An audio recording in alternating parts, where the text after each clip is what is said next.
Olá! O programa Alego Saúde de hoje vai falar de um tema super importante e atual: transplante de órgãos. Por que o número de doações de órgãos em Goiás é tão baixo? De 10 famílias, 6 negam a doação de órgãos de um ente falecido. Para saber mais detalhes dessa temática, a gente veio visitar a Central de Transplantes, que funciona aqui dentro do Hospital CRER, em Goiânia. Olá, tudo bem? Essa aqui é a Dona Ambrosina. Muito obrigada, viu, Dona Ambrosina, por nos receber aqui. E quem vai falar mais detalhes desse tema muito importante é a Catiúcia Freitas. Ela que é a coordenadora de captação de órgãos e tecidos do estado de Goiás. Obrigada, viu, Catiúcia, por nos receber. Eu que agradeço a presença de vocês. A gente agradece muito, e um tema muito importante, Catiúcia. Eu acabei de dar esse dado, né, de cada 10 famílias, 6 negam a doação de órgãos. Isso. Primeiramente, tem mito? Muitos, ainda tem muita dúvida, né? É um trabalho que a gente faz aí anualmente, todos os dias, tentando sensibilizar as pessoas para tirar as dúvidas referentes ao processo de morte encefálica e doação de órgãos. Bom, quem pode doar? Como que funciona essa questão da área de saúde, né? Qualquer pessoa pode doar. Eu sei que tem que haver a morte cerebral, né? Isso, para ser doador de órgãos tem que ter o diagnóstico de morte encefálica. Esse diagnóstico é um dos diagnósticos, é baseado em um protocolo, na legislação, um dos mais rigorosos do mundo, né? Então segue-se um protocolo onde vários médicos irão fazer esse diagnóstico, exames clínicos, exame de imagem, né? A família tem o direito pela lei de ter um médico acompanhando, caso ela queira, né? Um médico de sua confiança. Então, quando esse diagnóstico é confirmado também a morte, porque a morte encefálica, a morte cerebral significa morte. Só que nesse caso é possível ainda manter os órgãos funcionando através dos aparelhos, né, com medicações e aparelhagem. É a hora que a gente conversa com as famílias sobre a possibilidade da doação de órgãos. Já para doação de tecidos, o coração tem que ter parado, né? O que a gente fala de doação, morte por coração parado, que no caso aqui em Goiás seriam as córneas. E a gente tem um número maior de doação de córneas do que de doação de órgãos. Bom, e eu não sabia, pessoal, as córneas não são consideradas órgãos, são tecidos, né? E isso, no caso das córneas, elas podem ser doadas com o coração parado. Isso, até 12 horas depois da morte, que o coração parou, a pessoa pode ser doador de córneas. A família pode optar por estar doando as córneas. Bom, e quem é o campeão, assim, de procura, no caso, nessa lista de espera? A maior fila do Brasil é rins, né? São mais de 20 mil pessoas aí aguardando por rins. Hoje tem cerca de 34 mil pessoas na fila nacional, né? E a maioria estão esperando por rins. E Goiás só pode fazer quais tipos de cirurgias? Hoje Goiás faz transplante de rins, fígado e córneas, mas nós captamos todos os órgãos, eles são enviados para o estado onde tem o receptor compatível. Nesses casos, a equipe vem até o estado para buscar, por isso que envolve uma logística grande, às vezes vem estados como São Paulo, Brasília, né? E a gente organiza uma logística grande para que dê certo e esses órgãos cheguem a tempo até o receptor. Bom, que bacana. Bom, outra informação importante que a Central de Transplantes enfrenta também é essa questão da identidade. Em 2001 foi mudada a lei, então mesmo se tiver escrito na minha carteira de identidade, eu sou doador universal de órgãos, a Central não pode captar esse órgão. Eu gostaria de saber por quê. Isso, quando em 97 saiu a lei da identidade, a maioria das pessoas se manifestaram não doadores, então foi revisto. Em 2001 essa lei foi revogada e hoje quem decide é a família. Então, só mesmo que você deixe registrado em cartório, que faça uma tatuagem, sou doador de órgãos, quem decide é a sua família. Por isso as nossas campanhas são em cima disso. Comunique a sua família sobre o seu desejo da doação. E a grande dificuldade que a gente enfrenta é que as pessoas não querem falar de morte. Por isso que a maioria é pega de surpresa em um processo onde a gente aborda, né? Ele queria ser doador ou não? Você sabe, já conversaram sobre isso antes? A maioria responde, não, a gente não conversou, ele não queria porque tinha dúvida. Então, por isso que as nossas campanhas comunique a sua família sobre o seu desejo de doar. Catiúcia, mesmo se eu deixar um documento por escrito, em cartório, registrado, eu quero doar meus órgãos, não pode? Não pode. Ainda quem decide é a família. Já existe projeto de lei tramitando sobre essa questão da pessoa ter, se ela se decidir em ser doador e deixar registrado, de poder fazer valer esse direito, mas hoje não é válido ainda. Hoje o que vale na lei é a família que decide. Obrigada, viu, Catiúcia? Bom, e a Central de Transplantes, para conseguir fazer todo esse trabalho com desenvoltura e profissionalismo, tem uma equipe multidisciplinar.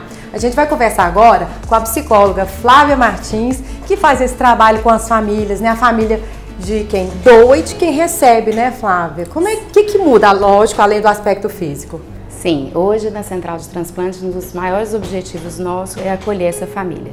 Desde a entrevista, né, para o processo de doação, até o desenrolar de todo esse processo e após a captação, após essa doação, a família é convidada a vir na Central de Transplantes para um atendimento psicológico. Bom, hoje, e essa negativa, como é que vocês trabalham, sim, né? Eu acho que de 10, 6 negam. Sim, um dos maiores desafios nossos é exatamente esse.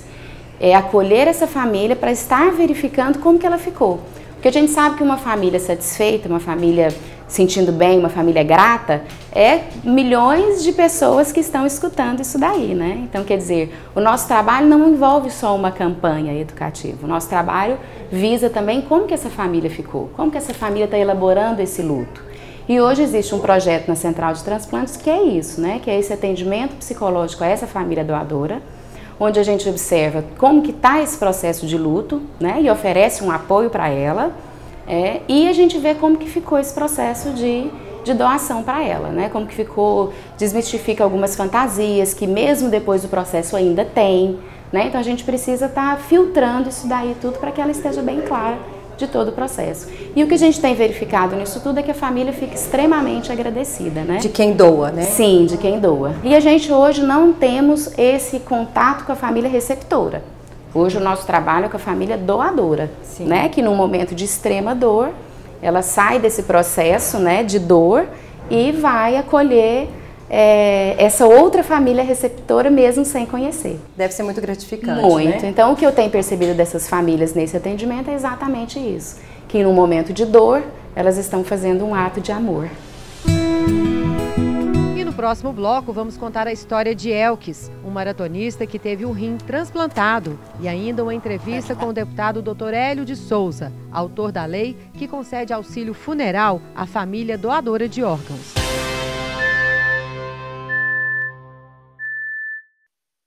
É possível ser feliz depois de ser vítima de racismo ou ter trabalhado na infância. É possível se sentir seguro depois de sofrer abandono.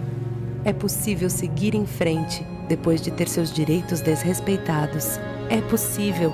Basta uma denúncia que pode ser anônima. Disque 100 de qualquer telefone ou procure o CRAS ou CREAS mais próximo. Lá você encontrará acolhimento e orientação sobre o acesso a seus direitos. Governo Federal. Agentes políticos respondem por crimes de responsabilidade e improbidade administrativa. Quando comprovada a má-fé, a lei de improbidade pune o mau gestor, que perde a função pública e os bens adquiridos ilegalmente. Ele tem os direitos políticos suspensos, além de pagar multa e ficar proibido de receber benefícios e incentivos fiscais. As penalidades são aplicadas de acordo com a natureza, gravidade e consequências do ato. É o STJ no combate à corrupção e à impunidade. Superior Tribunal de Justiça, o Tribunal da Cidadania.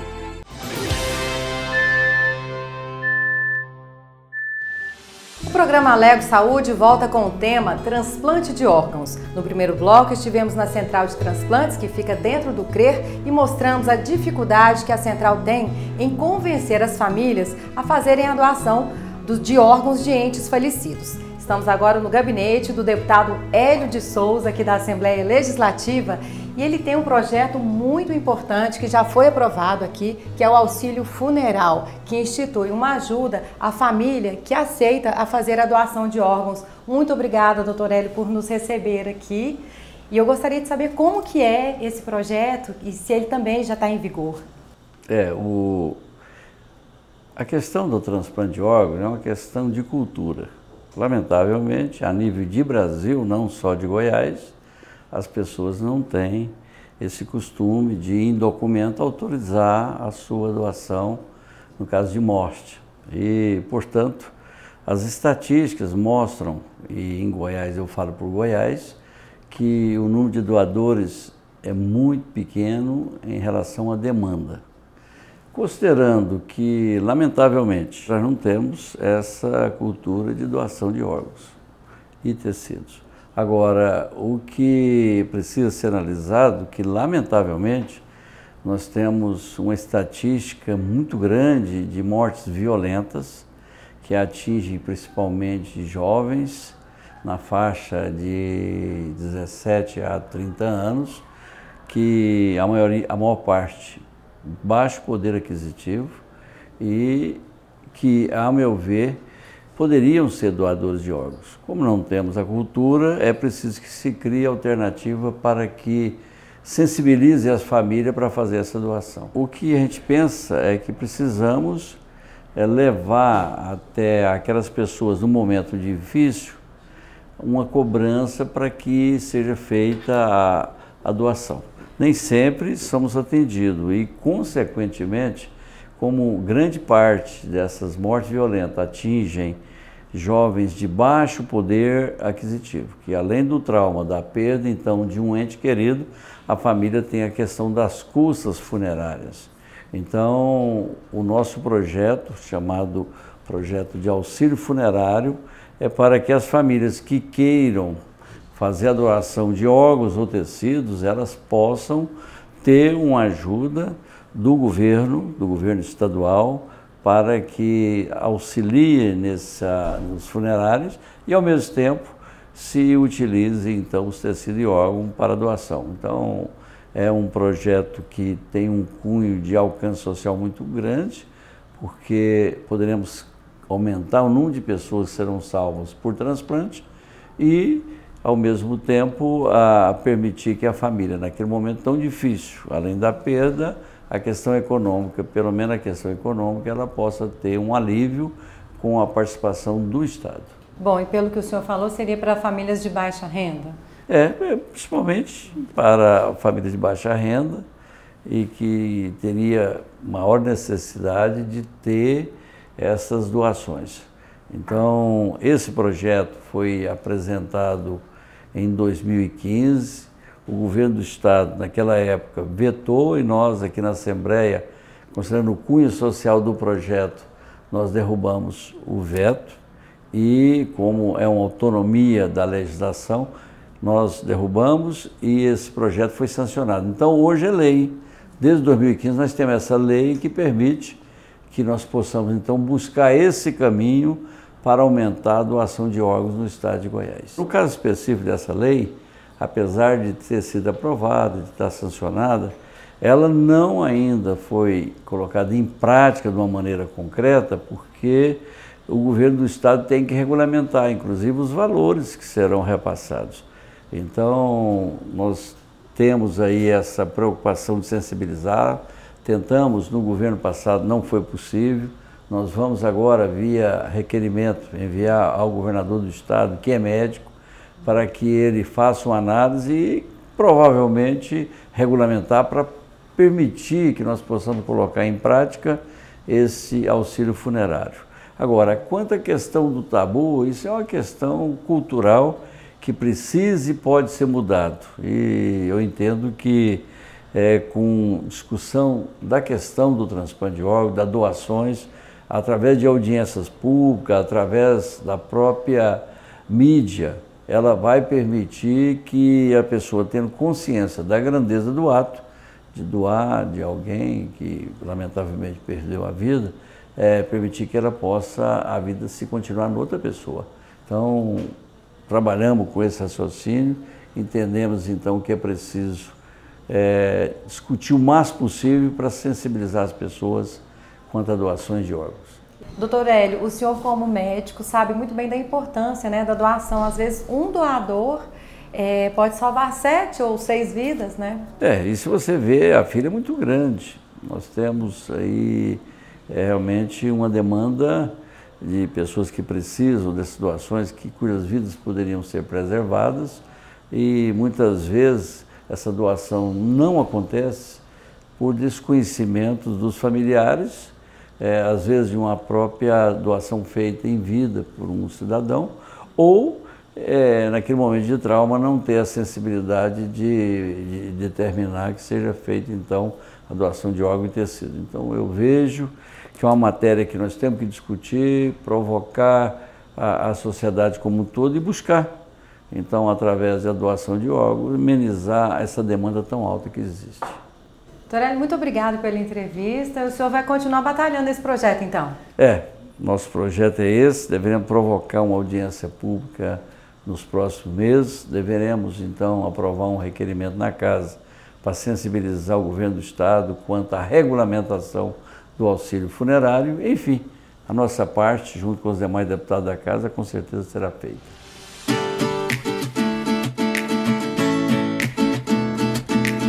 Eu me chamo Elkis Nascimento de Souza, sou transplantado renal, certo? Meio maratonista, atleta, há 5 anos depois que fui transplantado. Quem olha hoje para Elkis e vê esse sorriso todo largo, não imagina o que ele passou há exatos 5 anos. Vamos conhecer agora essa história de superação, força e de muito amor. Como eu não sentia nada, a vida era normal, minha mãe mandava eu fazer um check-up, você tem que ir no médico, menino. Eu não ia, por causa de trabalho, essas coisas, escola. E aí eu senti uma dor de cabeça muito forte, achava que era tudo normal, e essa dor de cabeça foi piorando. Foi quando eu falei, mãe, eu tenho que ir no médico fazer um exame, um check-up. Fui fazer, o médico já fez ultrassonografia, falou, ó, não tenho notícias boas pra você. Já chegou em mim falando, é crônico, seu problema, e é nefrologista. E aí a gente foi fazer todo um tratamento, ver o que tinha. Eu estava com os 2 rins já bem debilitados, certo? Só com 22% de rins.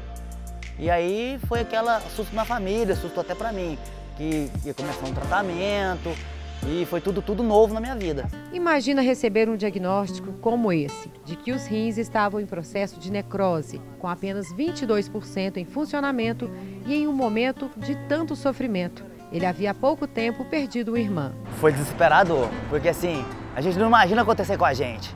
Quando tá com a outra pessoa, mesmo sendo irmã, a gente tá dando um cuidado para ela, mas a gente nunca pensa que vai acontecer com a gente. E aconteceu com ela e logo aconteceu comigo. Dela foi um caso um pouco diferente, né? Porque ela tem lúpus e atacou os rins dela. O meu não, foi só os rins. Lúpus é uma doença sistêmica e ela é muito agressiva e dá falência dos órgãos. Então é difícil o tratamento, tem controle, mas não tem cura. De 4 irmãos, agora só 2, Marinalva e Elkis, eles tiveram que se unir ainda mais. A relação de irmãos se fortaleceu diante de um gesto de intenso amor. Meu filho, um pedacinho de mim, que ele é o caçula e continuidade, né? Tá aqui, né, Elkis? Sim. A cicatriz é hoje motivo de orgulho para Marinalva, que agora quer eternizar e levantar uma bandeira clara. Mas uma família companheira é aquela que todos se unem por uma causa. Depois de passar por todo o tratamento e cirurgia, Elkis, por recomendação médica, descobriu o amor pela corrida. Sua esposa Lucilene, ultramaratonista, dá todo o apoio. Agora é a vida que segue. Eu tenho 150 medalhas e 40 troféus, incluindo primeiro, segundo e terceiro lugar, categoria especial. A corrida não é só uma coisa que você vou lá e vou fazer. Não, é algo que me anima, que está no coração, é uma paixão.